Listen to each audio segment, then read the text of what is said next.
আলোচনা করব গলনাঙ্ক এবং স্ফুটনাঙ্ক নিয়ে। এই দুটি জিনিস আসলে কি? গলনাঙ্ক এবং স্ফুটনাঙ্ক নিয়ে আলোচনার শুরুতে এই দুটি যে মেইন শব্দ সেটি নিয়ে আলোচনা করতে হবে। ধরো এই যে গলনাঙ্ক, এটি কিসের সমন্বয়ে গঠিত? গলন যোগ অঙ্ক। গলন জিনিসটা কি? গলন হচ্ছে কোনো জিনিসের গলে যাওয়া। যেমন একটা সলিড, ধরো আমি ধরলাম বরফের টুকরা। বরফের টুকরায় হিট দেওয়ার ফলে সেটি গলে যাচ্ছে, এই ঘটনাটি হচ্ছে গলন। অঙ্ক জিনিসটা মানে কি? অঙ্ক মানে এটার সাথে টেম্পারেচার রিলেটেড।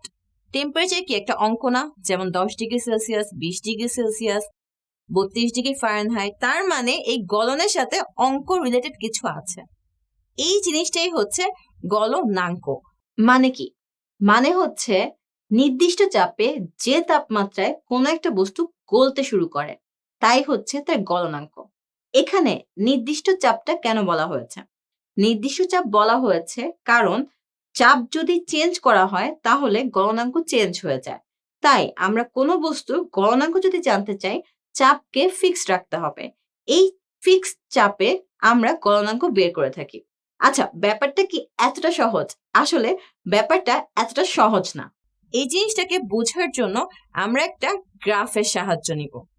এখানে তোমরা একটা গ্রাফ দেখতে পাচ্ছ, যেখানে শুরুতে আমি নিয়েছি -5 ডিগ্রি সেলসিয়াসের বরফ। এখন আমি হিট দিচ্ছি। হিট দেওয়ার ফলে কি হবে?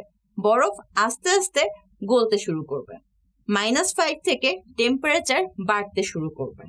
জিনিসটার টেম্পারেচারটাকে খুব ভালোভাবে পর্যবেক্ষণ করার জন্য আমি এই বরফের পাত্রের সাথে একটি থার্মোমিটার যুক্ত করে দিয়েছি।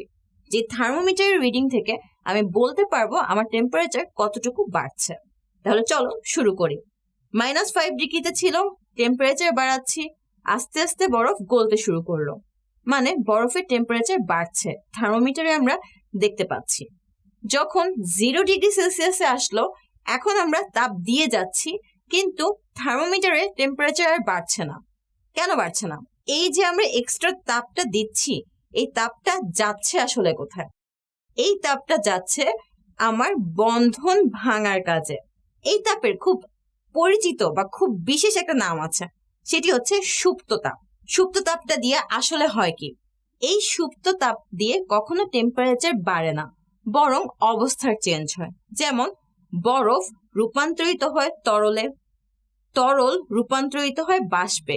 এই যে রূপান্তর হচ্ছে, এই রূপান্তরিত হওয়ার জন্য তাদের আন্তঃআণবিক শক্তিকে ছিন্ন করতে হয়। কঠিন পদার্থের ক্ষেত্রে আন্তঃআণবিক শক্তি সর্বোচ্চ থাকে, মানে এই যে পদার্থের অণুগুলো খুব কাছাকাছি আছে। তরলের জন্য অণুগুলো একটু দূরে দূরে থাকে, গ্যাসীয় পদার্থের জন্য অণুগুলো আরো বেশি দূরে থাকে। এখন আমি কঠিন থেকে তরলে যেতে চাচ্ছি, তাহলে আমাকে অবশ্যই এই যে শক্তিশালী আন্তঃআণবিক বল আছে এইটাকে ভাঙতে হবে। এটাকে ভাঙার জন্য আমরা হিট দেই। হিট দিয়ে ধীরে ধীরে যখন সেটা সম্পূর্ণ অবস্থা চেঞ্জের অবস্থায় পৌঁছে যায়, ওই মোমেন্টে থার্মোমিটারের টেম্পারেচার বাড়ে না, এবং ওই মোমেন্টে যতটুকু হিট আমরা দেই যেটা থার্মোমিটারে দেখা যাচ্ছে না, সেটাই হয়ে যায় সুপ্ত তাপ। সুপ্ত মানে যা থার্মোমিটারে দেখা যাচ্ছে না, মানে যা দ্বারা তাপমাত্রা বাড়ছে না কিন্তু বন্ধন ছিন্ন হচ্ছে। তাহলে এবার আমরা গ্রাফে আবার ব্যাক করি। আমরা কি দেখলাম? আমরা দেখতে পাচ্ছি -5 ডিগ্রি থেকে বরফের তাপমাত্রা বাড়তে বাড়তে 0 ডিগ্রিতে এসেছে। 0 ডিগ্রিতে আসার পর আমি হিট দিয়ে যাচ্ছি, টেম্পারেচার আর বাড়ছে না। এই অবস্থায় সম্পূর্ণ বরফ গলে সে তরলে পরিণত হবে। এই যে 0 ডিগ্রি সেলসিয়াস, যেখানে কঠিন পদার্থ তার অবস্থা চেঞ্জ করে তরলে রূপান্তরিত হলো, এই টেম্পারেচারটাই হচ্ছে গলনাঙ্ক। এরপর আমি আবার হিট দিচ্ছি।